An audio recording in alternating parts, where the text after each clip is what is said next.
नमस्कार, news 8 India में आपका स्वागत है। सत्ता से लेकर समाज तक, सांसद से लेकर सड़क तक, खेल से लेकर खेत तक, अपराध से लेकर अराजकता तक, खबरों को देखने के लिए देखते रहिए न्यूज 8 इंडिया। नमस्कार, मैं आपके साथ अजय चौहान।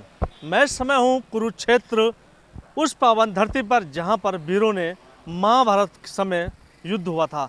लेकिन यहाँ की सबसे बड़ी खास बात यह है कि यहाँ पर दो दिग्गज नेता, एक है इंडिया गठबंधन और एक है बीजेपी, जो पहले 2 बार सांसद रहे हैं और इस बार इंडिया गठबंधन के पहली बार लोकसभा चुनाव लड़ रहे हैं, जो कि पूर्व में वो राज्यसभा सांसद भी रहे हैं। लेकिन यहाँ की जो जनता का कहना है, जनता की जो राय है, हमने हर जगह, हर कोने, हर दुकान पर जा जाकर जब चर्चा की लोगों से, तो इस बार कुरुक्षेत्र का जो मूड है, यानी कि जो जनता का मूड है, वो कहीं ना कहीं बदलता नज़र आ रहा है। अब देखना ये होगा कि 25 तारीख को जब चुनाव होगा और जब 4 तारीख को वो खुलेगा, तो यहाँ की जनता ने किसको वोट किया है और किसके हक में और किसको यहाँ का लोकसभा सांसद बनाया जाएगा, ये सबसे बड़ा सवाल होगा। लेकिन लोगों का मानना है कि इस बार कहीं ना कहीं परिवर्तन होना तय है। ये न्यूज़@इंडिया।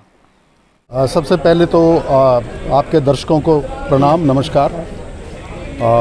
और जहाँ तक आपके सवाल का जवाब है, वो ये है कि कुरुक्षेत्र में सीट ये क्लियर है। अगर आप जाकर के पूछोगे लोगों से, तो सुशील गुप्ता जी जो है वो लाखों के मार्जिन से जो है ना जीत रहे हैं। कंपटीशन में कोई है ही नहीं, तो ये लोग अपनी जमानत बचा लेंगे, वही इनके लिए काफ़ी है। तो इसमें कोई संशय नहीं है कि गुप्ता जी की विक्ट्री होने जा रही है, बहुत ज़बरदस्त। लेकिन भाजपा का तो चरित्र ये है कि जिनको भी वो भ्रष्टाचार का आरोप लगाते हैं, उनकी पार्टी में आते ही जो वॉशिंग मशीन में धुल जाते हैं। तो इसलिए इस बात का कोई मतलब ही नहीं रह गया उनके लिए, और जिंदल भी उनमें से एक ही है। तो अब जहाँ तक मुद्दों की बात है, मुद्दे पूरे हिंदुस्तान में एक ही हैं। महंगाई है, बेरोजगारी है, सरकार का दमन उत्पीड़न है, जाति है, किसानों के साथ जो है ना बहुत बुरा सलूक है, महिलाओं के साथ। ये सारे मुद्दे हैं पूरे देश में जिनकी गूंज रही है पिछले 10 साल में मोदी के शासन में। तो इन सारे मुद्दों को देखते हुए जनता के अंदर एक मोदी विरोधी लहर है, अब की बार एंटी मोदी लहर है। तो इसलिए जनता ही चुनाव लड़ रही है, सुशील गुप्ता जी का भी और बाकी इंडिया के जो कैंडिडेट हैं पूरे देश में उनका भी जनता लड़ रही है। अब की जनता वर्सेज मोदी है ये चुनाव, जो है 2 कैंडिडेट के बीच में नहीं, बल्कि जनता और मोदी के बीच में है।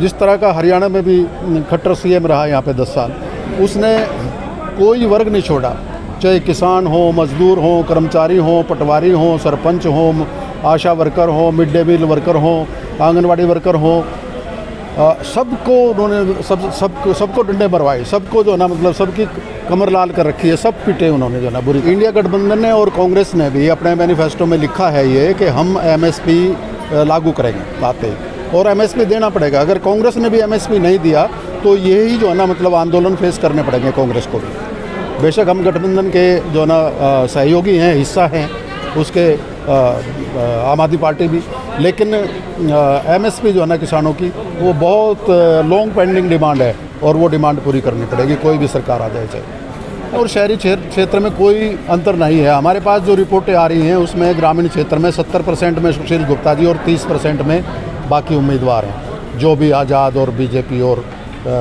इन लो जो भी हैं सब वो हैं। तो 70-30 का रेशो चल रहा है। यही रेशो शहरों में है।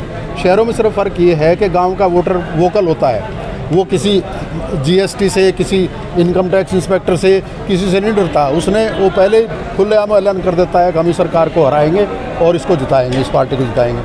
शहर का वोटर उसकी दुकान पर सेल टैक्स वाले को, जीएसटी वाले को, इनकम टैक्स वाले को, थानेदार को, किसी को भी भेज देती है सरकार।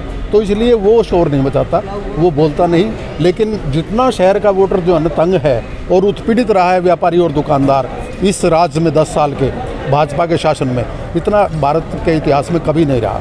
जहाँ तक शिक्षा का सवाल है, 2014 से पहले जितनी हो चुकी होली, उसके बाद कोई ध्यान नहीं दे रहा, ना ही किसी डेवलपमेंट की तरफ है। स्कूल बंद और स्कूल कोई ज़्यादा न्यू अभी इन्होंने खोल दिया मर्ज के नाम पर बंद कर। हाँ जी।